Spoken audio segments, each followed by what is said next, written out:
นี่คือแอซิดอะซิติกจำนวนปริมาณที่นำมา 0.1 โมลปฏิกิริยากับธาตุตัวนี้ถ้าเห็นตัวนี้เราเห็นเป็นอันโกนเลยเนาะในอัตราส่วน1 ต่อ 1หมายความว่าอาซิดปฏิกิริยากับเหล้าในอัตราส่วน1 ต่อ 1และธาตุ B ที่เกิดขึ้นจำนวนเท่านี้คิดเป็นเปอร์เซ็นต์ของผลได้ทางทฤษฎีเนาะผลได้ทางทฤษฎีจำนวนอยู่มวลสาร 11.7 มีความเอา 90% แสดงว่าเราจะต้องซอกหามวลสารทางทฤษฎีก่อนแม่นบ่ฮัลโหลแม่นบ่หรือบ่แม่นสบายดีโดยหน้าที่นี้ก็คือเฮาเห็นตัวนี้เป็นธาตุผสมของแอลกอฮอล์เลยเป็นหยังคือว่าซั่นถ้าเห็นธาตุผสมลักษณะแบบนี้เขาเอิ้นว่าเป็นธาตุผสมของแอลกอฮอล์หรือว่าธาตุผสมเหล้าเลยอันนี้บ่ยากเนาะซึ่งสุดทั่วไปของเหล้าเป็นได้ CN หยังก็พัฒนา CN H2N บวก1 OH โอเคซึ่งว่าเงื่อนไขของมันตัว N จะเริ่มจาก1แม่นบ่สำหรับเหล้าแม่นบ่ที่อาจารย์ได้สอนไปหน้าที่นี้ก็คือเฮาก็เขียนเลยหน้าที่นี้เฮาก็เขียนเลยอาจารย์เขียนจังได๋เนาะในนี้ก็เขียนวิธีแก้ของเฮาเขียนเงื่อนไขออกมาทำอิฐเฮาต้องเฮ็ดหยังก่อนวิธีแก้ก็คือเขียนสมผลออกมาเนาะจากข้อมูลเฮาเขียนสมผลออกมาเลยจากเงื่อนไขหรือข้อมูลที่ให้มาเนาะเฮาก็เขียนสมผลได้เฮาเขียนสมผลได้เนาะที่จริงคำถามตัวนี้ก็บ่ได้ยากได้แต่รู้สึกว่าคำถามมันสั้นอยู่แต่แก้ยาวเนาะสมผลได้ก็คือเฮาจะได้อะซิดอะเซติกนี่อะซิดอะเซติกเกิดปริญญากับเหล้าเนาะเกิดปริญญากับเหล้าก็คือเฮาเขียนเลยได้เป็น CnH2n บวก1 OH ได้ผลิตภัณฑ์เป็นหยังทุกคนเฮาได้ผลิตภัณฑ์เป็นหยังพัฒนาได้เป็นเอสเตอร์กับน้ำโดย COO แล้วก็ตามด้วย CnH2n แบบนี้นะแล้วก็บวกให้น้ำณที่นี้เพิ่นบอกว่าอัตราส่วนของเหล้ากับอะซิดคาร์บอซิลิกนะอัตราส่วน1 ต่อ 1แม่นบ่อัตราส่วน1 ต่อ 1แสดงว่าเฮาเขียนตัวนี้นะเฮาก็คิดไล่เลยเนาะคิดไล่จังได๋อาจารย์ในนี้ให้พวกน้องสังเกตในเงื่อนไขของพวกนี้เงื่อนไขของพวกนี้อาจารย์เฮ็ดจังได๋ตัวนี้เนาะถ้าเห็นโจทย์ลักษณะแบบนี้ให้ไปคิดไล่หยังก่อนเขียนสมผลแล้วบัดนี้ไปคิดไล่หยังก่อนไปซอกหามวลสารทางหยังไปซอกหามวลสารหยังซอกหามวลสารหยังทุกคนพัฒนาซอกหามวลสารของหยังซอกหามวลสารของ B ผลทางทฤษฎีของ B หรือแอสเตนบ่โดยแม่หรือ CH3 COO แล้วก็ CnH2n บวก1เนาะทางทฤษฎีอาจารย์เป็นอย่างทางทฤษฎีเฮาจึงฮู้ว่าทางทฤษฎีทุกคนฮู้บ่สบายดีสุทนโดยทางทฤษฎีเป็นอย่างเฮาจึงซอกทางทฤษฎี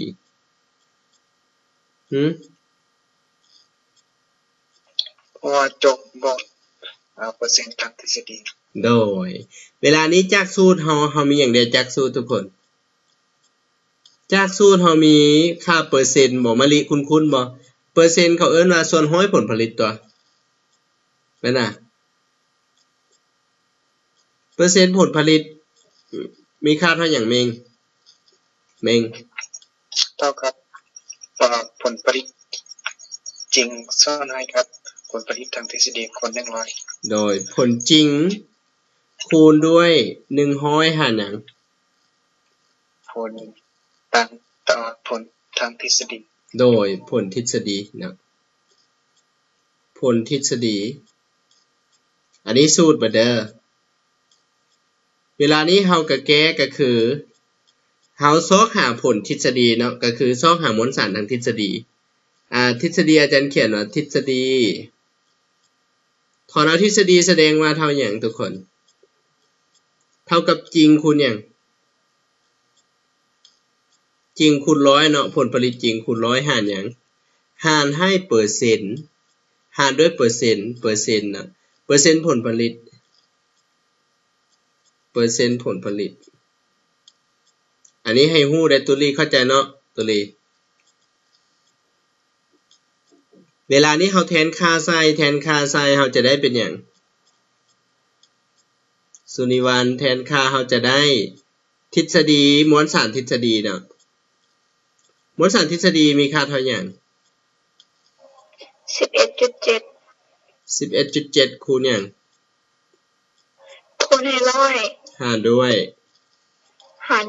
90ออกอยู่มีค่าเท่าไหร่13แม่นบ่ทุกคนแม่นนะฮัลโหลแม่นบ่แม่นโดยอาจารย์บอกว่าทุกครั้งผลผลิตทางทฤษฎีกับจริงน่ะคิดว่าค่าตัวใดหลายกว่าหมู่มะลิระหว่างจริงกับทฤษฎีค่าตัวใดหลายกว่าหมู่ฮัลโหลทฤษฎีจริงทฤษฎีจะหลายกว่าเนาะเพราะว่าทฤษฎีจะหลายกว่าจริงเสมออันนี้เป็นความเป็นจริงเนาะบัดนี้ต่อไปเฮาซอกหามวลสารของหยังซอกหามวลสารของหยังซอกหามวลสารของหยังทุกคน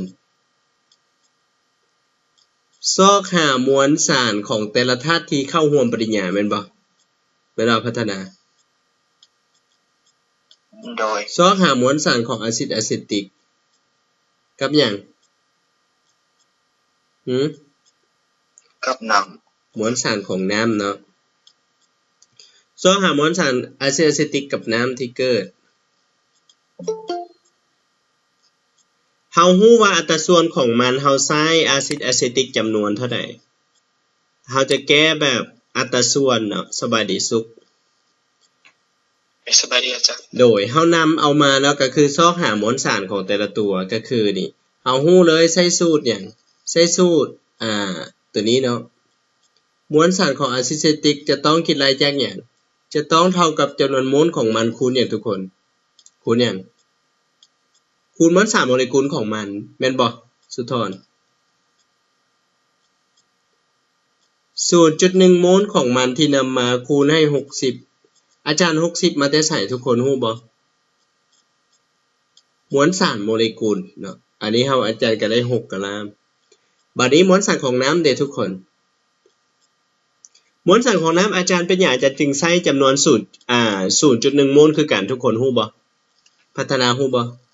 เป็นหยังอาจารย์จึงใช้0.1 โมลคือกันเพราะโจทย์บอกว่าอัตราส่วน1:1โอเคเฮาจะได้มวลสารคูณให้นี่เนาะจำนวนโมลคูณให้มวลสารเฮาจะได้อยู่ 0.1 โมลคูณอย่างนี้คูณให้18กะลามต่อโมลบ่สุนิวันแม่นมาฮอดขั้นตอนนี้คิดว่ามีไผแดรู้สึกว่าตัวเองผิดล่ะฮัลโหลมีไผแดรู้สึกว่าตัวเองมาผิดทางละมีบ่บ่ 1.8 เนาะแสดงว่าบัดนี้เฮาไปใช้กฎเกณฑ์ทั้ง3มวลสารเพื่อซอกหาหยังทุกคนเพื่อซอกหาหยังทุกคนมวลสารของเรามวลสารของเราเนาะซอกหามวลสารของเราซอกหามวลสารของเราเนาะของเราก็คือ A ของตัวนี้เนาะ A ของ OH หรืออาจารย์จะเขียนเป็นตัวนี้นะความหมายตัวนี้เพิ่นเอามาล็อกซื่อๆได้สุนิวันเพิ่นเอามาล็อกเฮาซื่อๆความเป็นจริงก็เขียนตัวนี้แหละเนาะในนี้ก็คือจากสมผลเฮามีอาจารย์บอกว่าตัวนี้เฮาต้องใช้กฎเกณฑ์ทั้ง3มวลสารบ่ใช้บ่หรือบ่ใช้ฮัลโหลสุนิทิพธิดาตัวนี้ใช้กฎเกณฑ์ทั้ง3มวลสารบ่ใช้หรือบ่ใช้ ตอบอาจารย์แน่สบายดีทุกคนใส่ดี ใช่เนาะเฮามีหยังทวิศักดิ์เฮามี M ของอะซิดอะซิติกบวกหยังM ของเราอ่ะโดยบวกให้ M ของเรามีค่าเท่าหยัง M ของเอสเตอร์กับ M ของน้ำโอเคเท่ากับ M ของแอสเต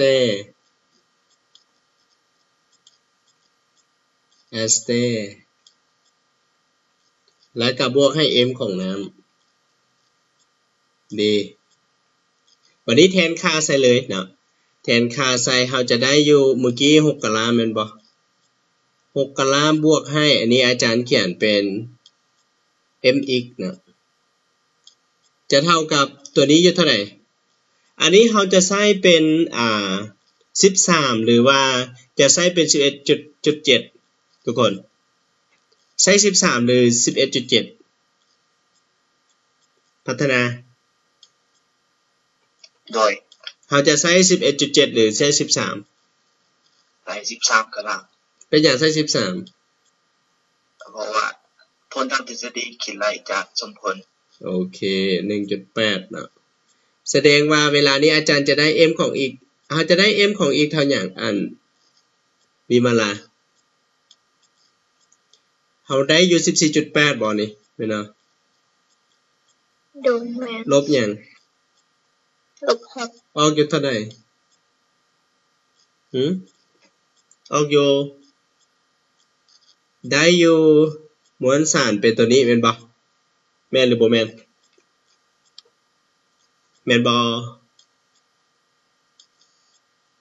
ตอบอาจารย์เด้ซอกหามวลสารโมเลกุลของเราซอกหามวลสารโมเลกุลของเรามวลสารโมเลกุลของเราอาจารย์บอกว่าอัตราส่วนมัน1:1แสดงว่าใช้อะซิดอะเซติกจำนวน 0.1 โมลแสดงว่าทุกตัวต้อง 0.1 โมลคือกันแม่นบ่แม่นหรือบ่แม่นโดยโอเคของเราเนาะของเราซอกหามวลสารโมเลกุลของเราก็คือ m ของเรานี่นะ m เราจะต้องเท่าอย่างมวลสารหารด้วยจำนวนโมลเนาะมะลิเนาะแม่นเนาะฮัลโหลมะลิไปใส่ล่ะโดยแทนค่าเราจะได้หยังเราจะได้ m ของเราเท่าอย่างมะลิเฮา 8.8 หาร 0.1 ออกอยู่เท่าใดออก88ออก88โอเคหารได้ 0.1 เอาได้อยู่88กรัมต่อโมลหลังจากนั้นเราไปซ่องหาค่าของหยังทุกคนบัดนี้ไปซ่องหาค่าของหยังตอบของ n ซ่องค่าของ n ค่าของ n ในแอสเตหรือว่าอยู่ในเหล้า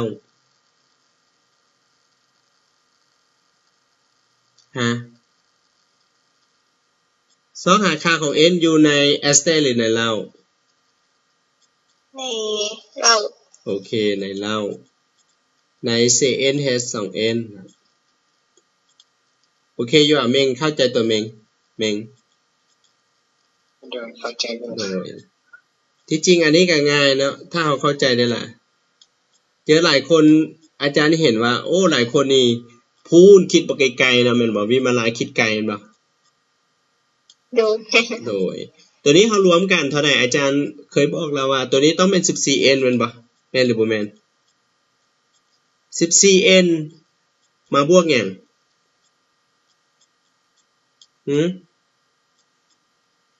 14n มาบวก18แม่นบ่พัฒนาเท่ากับ88ดังนั้นอาจารย์ได้ 14n เฮาได้มีค่าเท่าใดตัวละบื้อ88ลบให้18เอาเท่าใดเอาเท่าใด70โดย70 4เท่ากับ 14n เท่ากับ70ตัว n เท่าหยังค่าตัว n เท่าหยังค่าตัว n เท่าหยังทุกคน70หาร14เอาเท่าใด ออกห้า ออก5โอเคดังนั้นเราจะได้สูตรของเราออกเท่าไหร่สูตรของเราดังนั้นสูตรของเราออกเท่าไหร่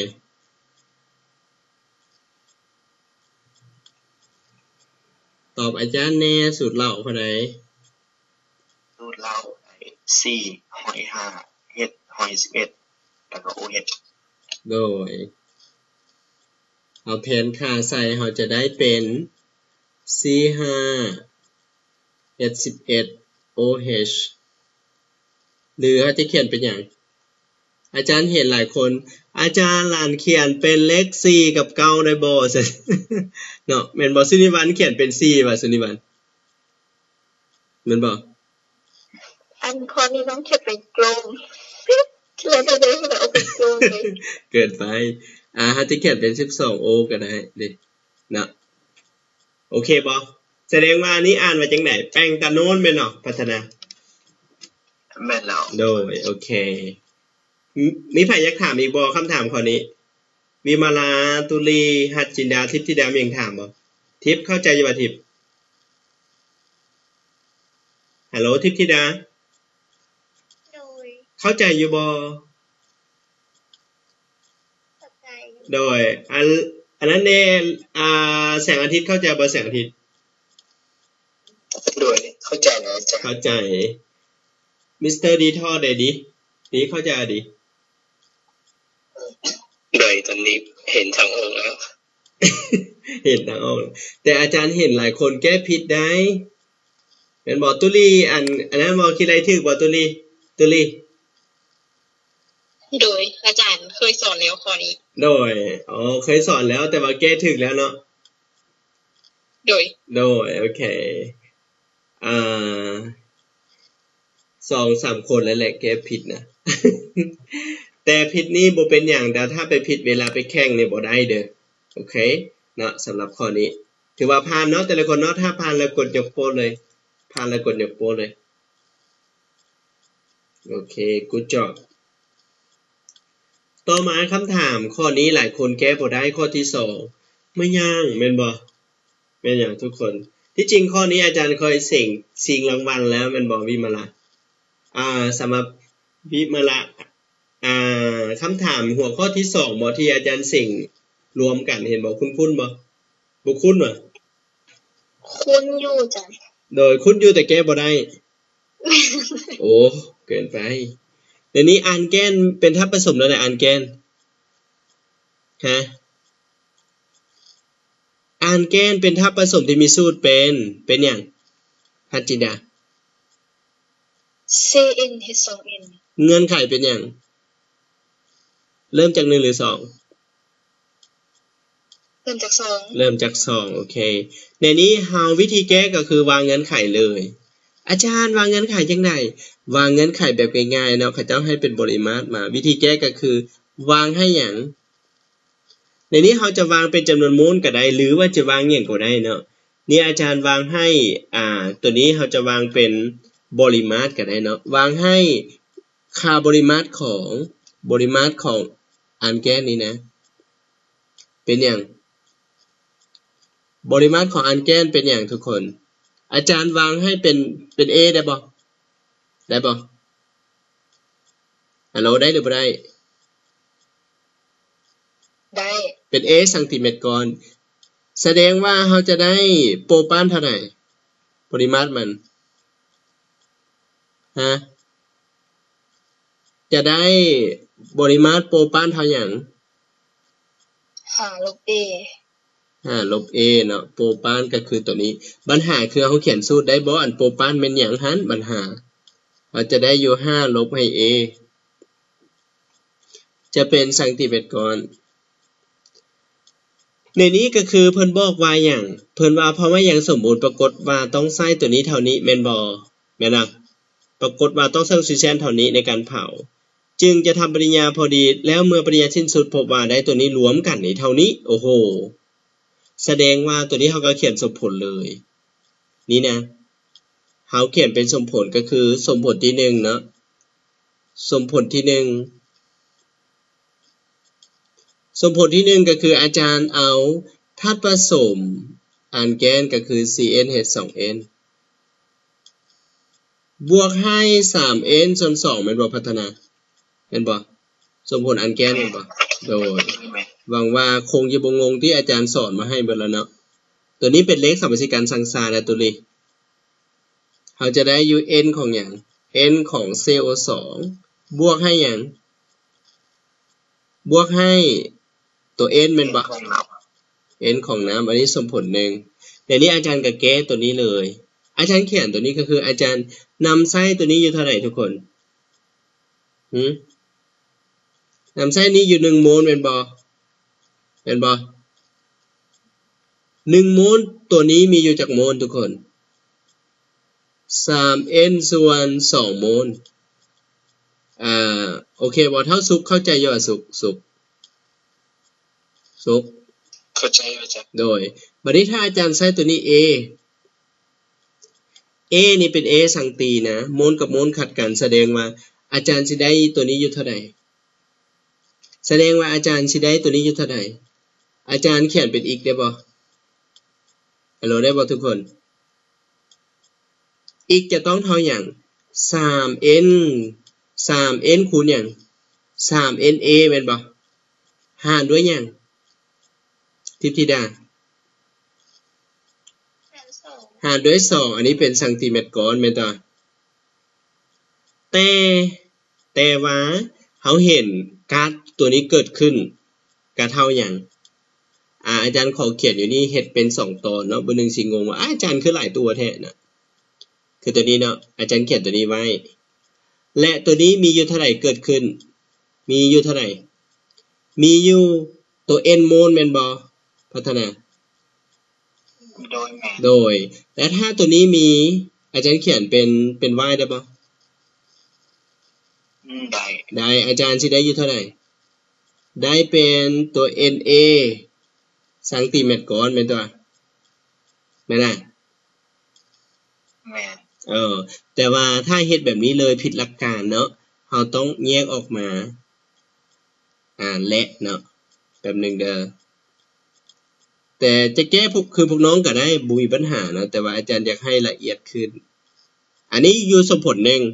ข้อมูลแบบนี้เนาะเราจะได้อยู่ y ก็คือปริมาตรของก๊าซคาร์บอนิกที่เกิดขึ้นจากสมผลการเผาไหม้ของอ่านแก๊สแม่นบ่ทิพธิดาโดยบัดนี้สมผลที่2สมผลที่2ก็คืออาจารย์จะต้องเอาหยังเอาธาตุโปรปานมาแม่นบ่สุนิวันโปรปานมาปริญญากับออกซิเจนเราจะได้เป็นก๊าซคาร์บอนิกกับน้ำก็คืออาจารย์ได้3ตัวนี้เลยบวกให้หยังบวกให้4โมเลกุลของน้ำนะทีนี้อันนี้อาจารย์เติม5แม่นบ่แม่นนะโดยเวลานี้อาจารย์บอกเมื่อกี้แล้วเด้อาจารย์ก็เขียนตัวนี้ก็คืออาจารย์ใช้ตัวนี้อยู่1 โมลนี่นะใช้ตัวนี้อยู่1 โมลจะเกิดปฏิกิริยาออกซิเจนพอดีอยู่จากโมลนี่5 โมลแล้วเกิดก๊าซคาร์บอนิกอยู่จากโมล3 โมลแม่นเนาะเวลานี้อาจารย์ใช้ตัวนี้อยู่เท่าไหร่ที่อาจารย์วางเมื่อกี้5 - a บ่ฮะจินดาแม่นอาจารย์โดยเราจะได้ตัวนี้อยู่เท่าไหร่อันนี้อาจารย์วางเป็น b ได้บ่หรืออาจารย์เขียนเป็นค่าของ x กับ y คือเก่าเนาะ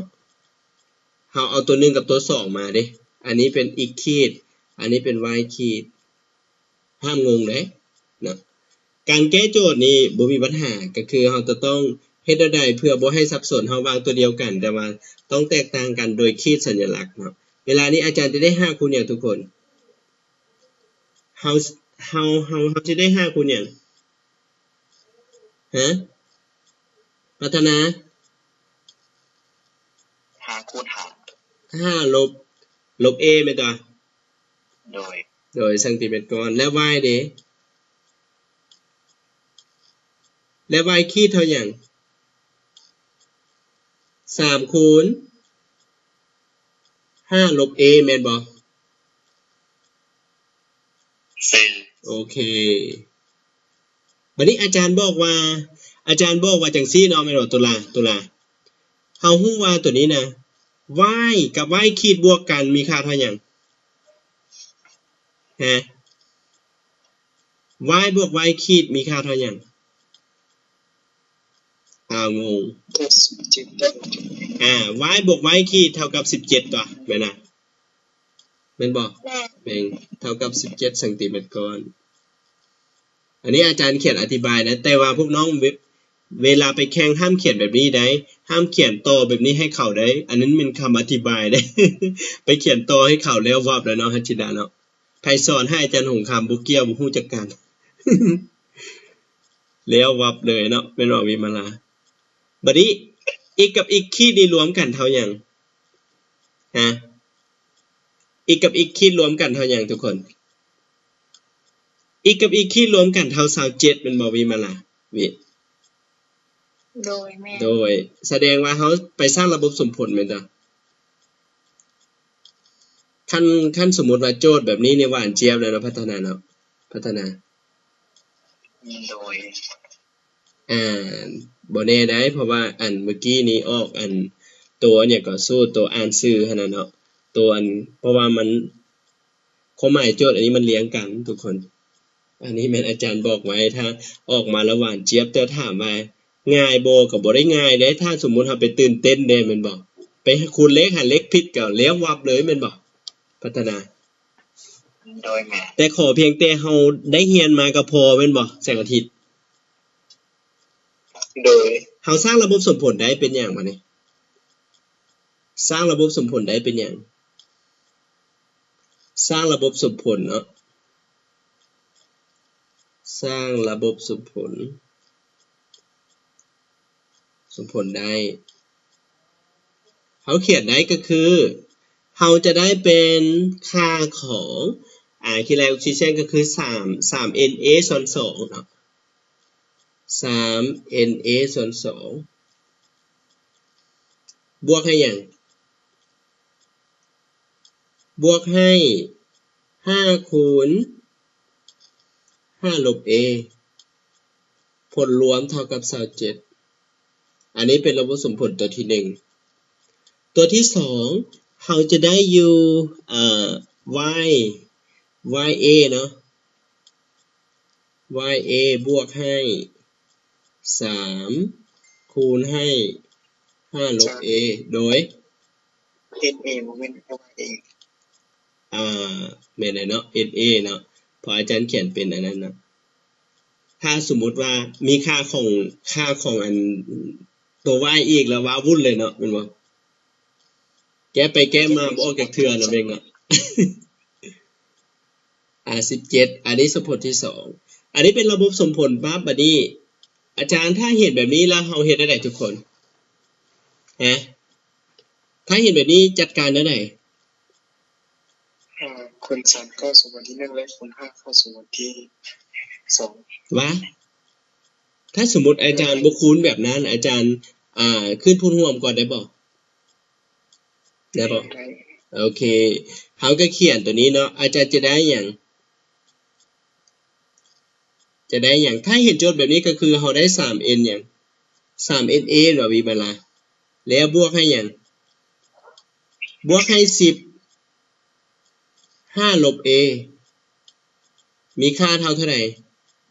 เอา2คูณ27เอาเท่าใด54บ่แม่นบ่แม่นหรือบ่แม่นมะลิบัดนี้ตัวนี้ก็เขียนไว้คือเก่าก็คือ na บวกให้3แล้วก็5ลบ a เท่ากับ17อันนี้สมผลที่2อาจารย์ถามเนี่ยเข้าใจอยู่บ่มาฮอดกันตอนนี้เข้าใจอยู่บ่ทุกคนเข้าใจอยู่บ่เลยครับอาจารย์เฮาคูณหยังเข้าบัดนี้คูณหยังเข้าอาจารย์คูณค่าลบ3เข้าได้บ่คูณลบ3เข้าสมผลที่2ได้บ่พัฒนาโดย โดยคูณลบ3เข้าเนาะอาจารย์คูณลบ3เข้าคูณลบ3เข้าปั๊บเนาะอาจารย์สิได้จะได้ 3na บวกให้10 5ลบ a เท่ากับ10เท่ากับ27เนาะเท่ากับ54อาจารย์ขึ้นละ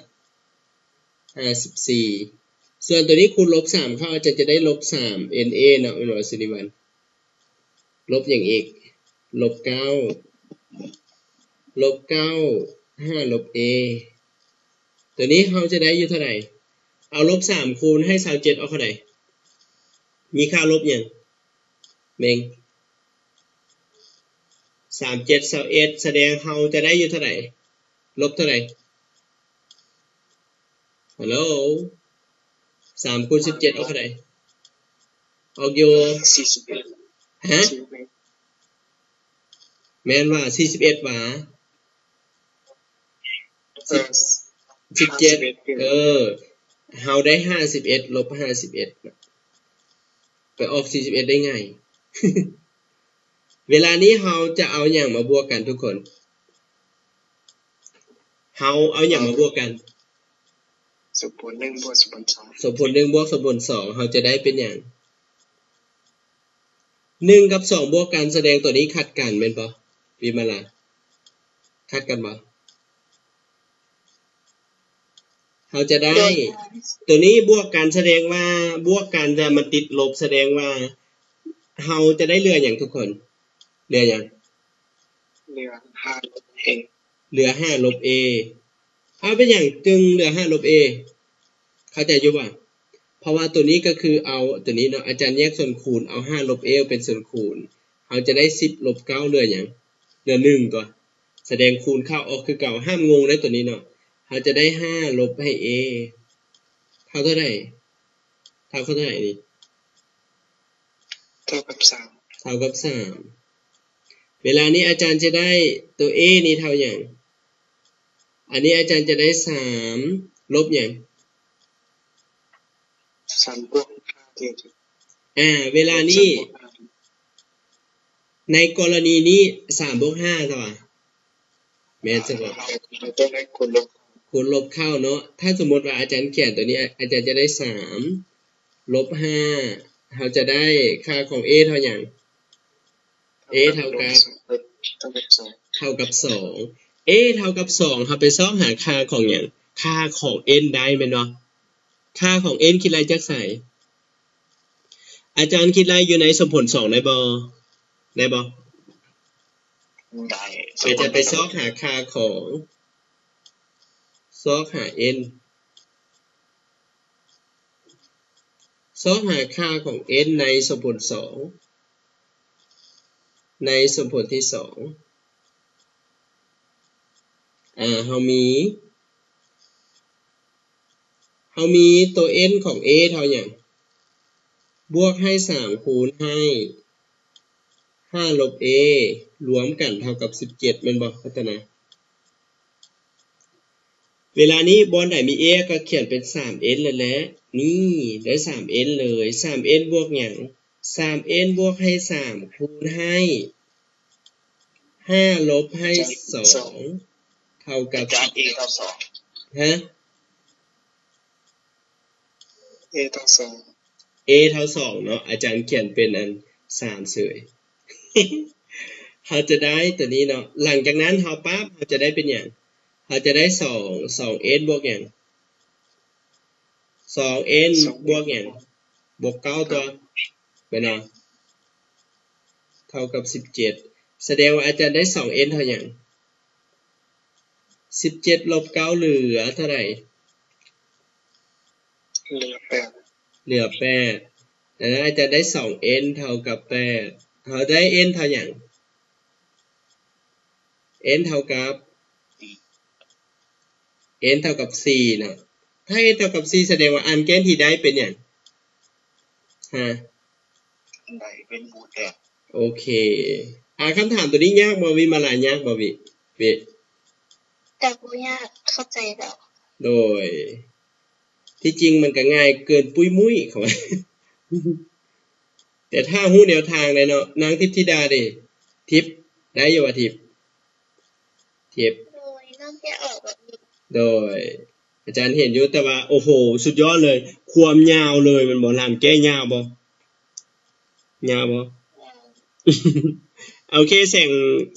งอาทิตย์ก็เข้าใจแม่นบ่แสงเลยได้เลยจ้ะขอเสียงทางแข็งสารวัตรเป็นอะไรแข็งลงน้ำท่าโดยเท่าสุกได้บ่สุกเข้าใจแล้วป่ะเข้าใจแล้วจ้ะเข้าใจแล้วโอเคมีไผยังบ่เข้าใจนางสุนิวันเดฮัตจินดานางตุลีได้บ่ตุลีข้อนี้โดยคำว่าโดยนี่แปลว่าได้หรือบ่ได้ ได้อยู่นะโอเคถือว่าได้อยู่เนาะนางเกตเป็นคำได้บ่เกตข้อนี้นะเกตโดยอาจารย์พอได้อยู่จ้ะพอได้อยู่แต่อาจารย์อยากให้เกตละเอียดขึ้นเด้อเกตเด้อโดยอาจารย์คูณเลขแล้วก็วางเงื่อนไขเฮ็ดได้ให้มันเป็นเลขท่วนง่ายที่สุดเนาะบ่ให้มันเป็นเลขส่วนหลายถ้าเป็นเลขส่วนหลายไปหาเลขผิดแล้วโอ้ยอาจารย์เสียดายแฮงว่าซั่นเสียดายจังได๋เนาะถ้าเรียนมาแล้วถ้าออกข้อสอบตัวที่เฮาเรียนแล้วบ่ได้นี่อาจารย์อยากให้เลยเนาะแม่นเนาะเกต อาจารย์สอนให้แล้วออกมาแล้วหาเลขผิดนี่โอ้ยตายแล้วเนาะแม่นว่าแสงอาทิตย์เกินปุ้ยมุ้ยเนาะอ่ะข้อนี้อาจารย์ให้พวกน้องวิเคราะห์5นาทีเด้อแล้วอาจารย์จะถามอาจารย์ให้พวกน้องวิเคราะห์5นาทีอันนี้เป็นข้อที่3พิเศษนะ5นาทีให้ได้คำตอบเด้อเริ่มเลยกรณีอาจารย์แยกน้ำออกจากเหล้าแสดงว่าเหล้าจะกลายเป็นหยังจะกลายเป็นอ่านแกนโอเคถูกต้องเวลานี้นะข้อนี้นะคำถามน่าฮักเลยได้วิธีแก้ทำอิฐก็คือเฮาขั้นตอนทำอิฐก็คือเอานี่แอสเตไปปริญญากับนาทีลูกศิษย์ได้เกิดที่เกิดขึ้นเนาะหลังจากนั้นก็ได้เหล้าพร้อมแล้วก็แยกน้ำออกจากเหล้าวายอย่างสมบูรณ์จะได้แกนเนาะเพิ่นก็บอกเราเด้แล้วถามว่าสูตรโครงสร้างของแอสเตจะเป็นแนวใดขั้นตอนทำอิฐก็เขียนเลยแอสเตมีสูตรแนวใดก็เขียนออกมาเนาะเฮาฮู้ว่าสูตรของแอสเตเป็นหยัง CnH2 2n บวก1ตามด้วย COO แม่นบ่แม่นแล้วแบบนี้เวลานี้อาจารย์มาปฏิกิริยากับบ้าเซอร์นาตีฮิโรกซิดอาจารย์เขียนเมื่อวานนี้ลังจือบ่ทุกคนเฮาจะได้หยังเฮาจะได้เป็นเกลือCnH2n บวก1 COO แล้วก็ Na ตามด้วย Y ก็คือเป็นเหล้านั่นเองแม่นบ่ตัวนี้เป็นเกลือตัวนี้เป็นเหล้าแบบนี้เข้าใจบ่วิมาลาโดยเข้าใจอยู่ซึ่งว่าตัวนี้เขาเอิ้นว่าอันนี้เป็นเกลืออันนี้เป็นเกลือที่เกิดขึ้นอันนี้เป็นเกลือนะเพิ่นบอกว่าเกลือที่เกิดขึ้นเท่าไหร่ 16.4 เป็นบ่สิริวัลแล้วตัวนี้เขาเอิ้นว่าหยังตัวนี้เขาเอิ้นว่าเป็นธาตุเหล้านี้เขาเอิ้นเป็นเหล้าไวน์เนาะเป็นค่าของไวน์ซึ่งมีมวลสารอยู่ 9.2 กรัมเด้ถ้าเห็นตัวนี้ก็คือเก่าเนาะ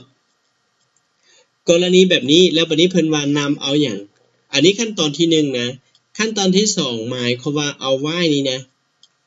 เอาเหล้าไวน์นี่นะตุลีเอาเหล้าไวน์นี่มาแยกด้วยหยังมาแยกด้วยน้ำแม่นบ่หมายความว่าแยก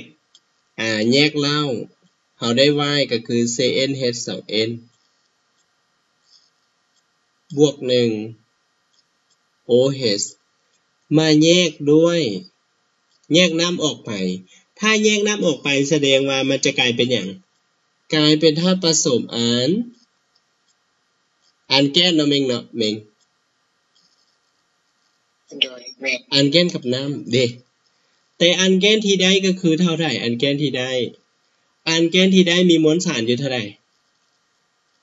ขออภัยมีปริมาตรอยู่ใน ATP ถ้าเห็นตัวนี้แสดงว่าอันแก้นต้องอยู่ใน ATP แม่นบ่ แม่นบ่ โดย 4.48 เดซิเมตรก้อนโอเคเด้เฮาเขียนตามคำเว้านี้น่ะชั้นวิธีแก้ของเฮาก็คือซอกหาหยังก่อนต้องซอกหาจำนวนโมลของหยังก่อนวิธีแก้ของอันแกนก่อนโดยวิธีแก้ก็คือซอกหาจำนวนโมลของอันแกนน่ะวิธีแก้ให้ซอกหาจำนวนโมลซอกหาจำนวนโมลของอันแกนเนาะก็คือ CnH2n หมายความว่าจากสูตรเฮามีก็คือจากสูตรเฮามีหยังเฮามีจำนวนโมลเท่ากับหยังวิมะลิ v ส่วน v0 ใน HP แม่นบ่เราก็ได้เลยเราจะได้ n ของอันแกน CnH2n จะเท่ากับ 4.48 หารด้วย 22.4 เราได้อยู่จักโมลทิพธิดา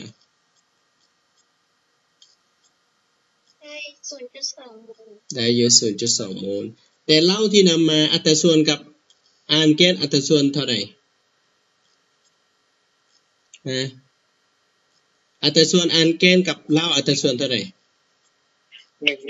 1:1นะโอเคเฮาซอกหาจำนวนโมลของจำนวนโมลของหยังจำนวนโมลของเหล้าโอเคมาจากไสจากอันแกนจำนวน 0.2 โมลเนาะแม่นบ่เมงโอเคอันนี้อาจารย์แก้ละเอียดให้เนาะแบบว่าคะแนนออกมาต้องมัก10เลยเนาะ บ่ให้พลาดเนาะแม่นบ่กระจักสมผลที่2เฮาเขียนในจักสมผลที่ให้มาน่ะสมผลการแยกของธาตุผสมเหล้าCnH2nOH นางเกตเป็นคำเข้าใจเนาะอาจารย์เขียนเนี่ยเกตโดยอาจารย์เข้าใจโดย CnH2n แล้วก็บวกให้โมเลกุลของน้ำแต่อย่าลืมนะถ้าว่าโจทย์มาแล้วเขาเจ้าให้สังสาเขามีลบตัวเลขสังสาอีกแบบหนึ่งเนาะเฮาก็คือนี้ใส่ตัวนี้1โมลจะเกิดตัวนี้อยู่จากโมลนี่จากโมล1โมลคือเก่าเนาะโอเคถ้าอาจารย์ใช้ตัวนี้อยู่ 0.2 แสดงว่าอาจารย์ใช้ตัวนี้ต้องอยู่อาจารย์ต้องใช้เท่าไหร่ 0.2 คือกันโอเคอาจารย์ได้ 0.2 คือกันเวลานี้อาจารย์ต้องไปซอกหาอย่างวันนี้ซอกหามวลสารหยังซอกหามวลสารโมเลกุลของหยังของเราโอเคซอกหามวลสารโมเลกุลของเรานางวิมาลาไปจะได้งงแม่นบ่เข้าใจอยู่ติโดยเข้าใจอยู่โดยมันก็บ่ได้ยากแม่นบ่ โมเลกุลเหล้าถ้าเฮาเสริมโยงข้อมูลแล้วบ่มีปัญหาเนาะเฮามีสูตรก็คืออาจารย์บอกว่าสูตรโมเลกุลสูตรโมเลกุลเท่ากับมวลสารโมเลกุลแม่นบ่ทิพธิดาเท่ากับ C เวลานี้เฮาต้องไปซอกหามวลสารโมเลกุลซอกหามวลสารโมเลกุลคืออาจารย์เขียนเป็นตัวหลักไว้ก่อนก็ได้นะมวลสารโมเลกุลต้องเท่ากับมวลสารของเหล้าว่ายเท่าใดเขาเจ้าให้มาอาจินดามวลสารของธาตุเหล้าว่ายเท่าใด 9.2 โดยเอา 9.2 หารให้อัน 0.2 เท่าใด46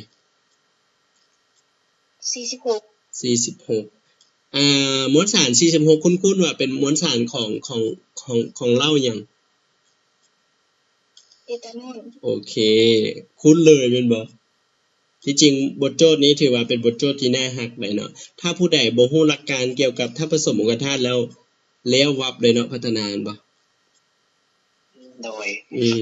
สาเหตุที่นักเรียนบ่ค่อยได้เนาะถ้าสมมุติอาจารย์เป็นกรรมการออกนี่เสร็จโลด 0.5 เลยเนาะ เกินไปบัดนี้เฮาไปซอกให้หยังมะลิเฮาไปซอกหยังต่อมะลิตกค่าของ n ค่าของ n อยู่ในสูตรหยังอยู่ในเราโอเค n อยู่ในเล่าเนาะอยู่ในเล่าในเล่า y นะเล่า y เฮาฮู้ว่ามวลซึ่งโมเลกุลทำมวล3โมเลกุลเนาะจะเป็น CnH2n บวก1 OH รวมกันเท่า46เนาะเวลานี้ตัวนี้ต้องเป็น 14n แม่นบ่ 14n บวกให้18อันนี้อาจารย์เขียนย่อเลยได้เท่ากับ46เวลานี้อาจารย์ได้ 14n เท่ากับ46ลบให้18อาจารย์จะได้ 14n เท่าหยังเท่ากับ28บ่แม่นบ่อาจจะได้ n อยู่เท่ากับ2ถ้า n เท่ากับ2แสดงสูตรของเราที่ได้ก็คือเป็นสูตรของเราที่ได้คือเป็นหยังสูตรเล่า y ควรจะเป็นหยังทิพมีสูตรเป็นโอเคมีสูตรเป็นนะC2 H5OH หลังจากนั้นเราไปซอกให้หยังไปซอกให้หยังทุกคนไปซอกให้หยังถ้าสมมุติว่าอาจารย์ไปซอกหาหาตัวนี้ได้บ่อาจารย์ใช้กฎเกณฑ์รักษามวลสารแล้วไปคิดไรต่อได้บ่ได้หรือบ่ได้โดยนักเลยคิดแบบนั้นแหละ น้องก็คิดแบบนั้นแหละความจริงน่ะเฮาไปคิดไรหาเกลือตัวนี้ก็ได้คำตอบคือกันแม่นบ่แต่เฮาต้องซอกมวลสารโมเลกุลมันแม่นบ่แม่นหรือบ่แม่นได้แม่นโอเคทางที่สั้นที่สุดก็คือเฮาอาจจะไปใช้กฎเกณฑ์รักษามวลสารก็ได้เนาะแต่ว่าเฮาฮู้หน้าที่ของมันแต่ว่าอัตราส่วนเฮาต้องเบิ่งอัตราส่วนโมลอีกเนาะแต่ในนี้ทางที่ดีก็คืออาจารย์ไปซอกหาไปซอกหาหยังซอกหามวลสารโมเลกุลของหยังของเกลือที่เกิดขึ้นเนาะแม่งแต่เฮาเห็นอัตราส่วนของทุกตัวนี้อัตราส่วน1ต่อ1คือกันแม่นตัวแม่นบ่ได้แม่นโดยแสดงว่าจำนวนโมลของอ่านแกนนี่นะจำนวนโมลของอ่านแกนต้องเท่ากับจำนวนโมลของเกลือแม่นหรือบ่แม่นแม่นเนาะโอเคฮู้ว่าเนี่ยอาจารย์เขียนฮู้ว่ามันคือบ่ขึ้นฮู้ว่าตัว n ของ CnH2n จะเท่ากับตัว n ของเกลือที่เกิดขึ้นอาจารย์เฮาจะฮู้คือได้แม่นบ่สุนิวันสังเกตเลขสัมประสิทธิ์ของมันได้มันเท่ากันดิดังนั้นก็คือจำนวนโมลที่ได้ก็คือ 0.2 แม่นบ่ทุกคนรอพัฒนาแม่นแล้วเฮาก็ซอกให้หยังบัดนี้ไปซอกให้หยังต่อเทียบหามวลสารโมเลกุลเลยก็ได้ซอกหามวลสารโมเลกุลของเกลือโมเลกุลของเกลือในที่นี้คือระวังไหนเกลือขององค์ธาตุนะตัวนี้เราจะมีเนาะก็คือไส้สุดคือเก่าเนาะมวลสารที่ให้มามีค่าเท่าไหร่ก็16.4 เนาะก็ได้ 16.4 หารด้วย 0.2 มีค่าเท่าไหร่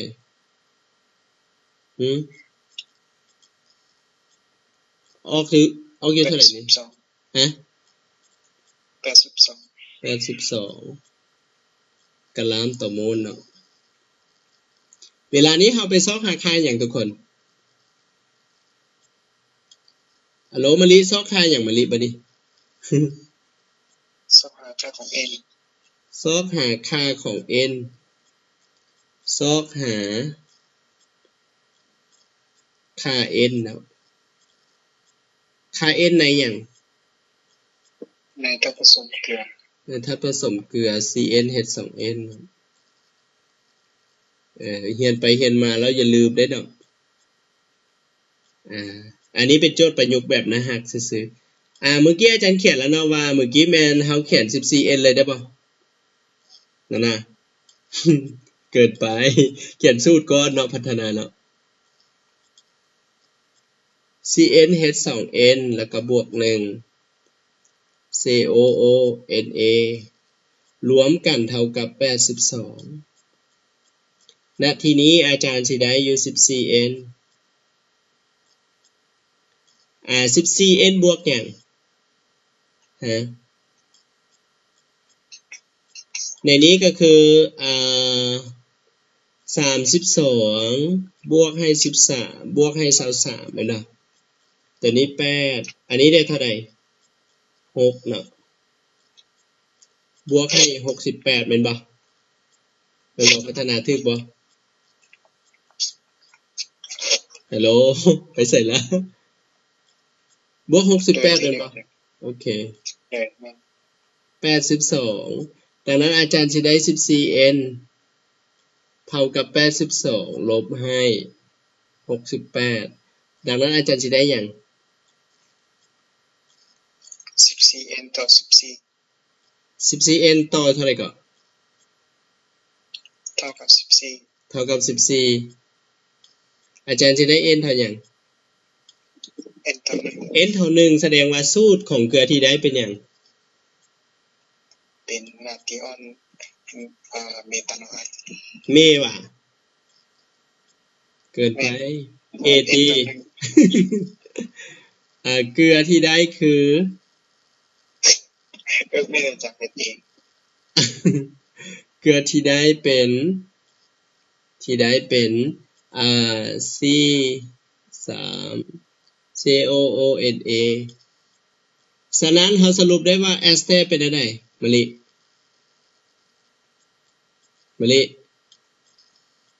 โดยแสดงว่าถ้าผสมแอสเตอร์ที่ได้เป็นอย่าง CH3 COO CH2 CH3 โอเคอาจารย์จะเขียนเป็น CH3 COO CH2 CH3 ได้บ่แบบหนึ่งเนาะเราจะได้เป็นตัวนี้เลย CH3 OO แล้วก็ CH2 อันนี้อ่านชื่อจังไหนฮะจินดาอ่านว่าอย่างเอทิลเอตาโนอัดเอทิลเอตาโนอัดถ้าอาจารย์เขียนเอทิลอะเซตัตได้บ่ได้โอเคข้อนี้มีใครอยากถามบ่นางวิมาลาเกตปินคำอยากถามอาจารย์บ่เกตคำถามยากบ่เข้าใจแล้วอาจารย์โดยคำถามสั้นๆแต่ว่าเก้คูดยาวแม่นบ่วิมาลาเลยแม่กดตึงเลยโอเคนะถือว่าเกี่ยวกับสูตรนี้พวกน้องมีอย่างอยากถามอาจารย์คืนบ่ถือว่าได้แล้วแม่นบ่แสงอาทิตย์ได้แล้วบ่แสงอาทิตย์ดีท่อตัวลาเวอร์ได้ละเอียดแล้วเนาะนางตุลีเด้ตุลีฮัลโหลตุลีเข้าใจละเอียดแล้วบ่ตุลีโดยถ้าโจทย์แบบนี้นี่หวานเจี๊ยบแม่นบ่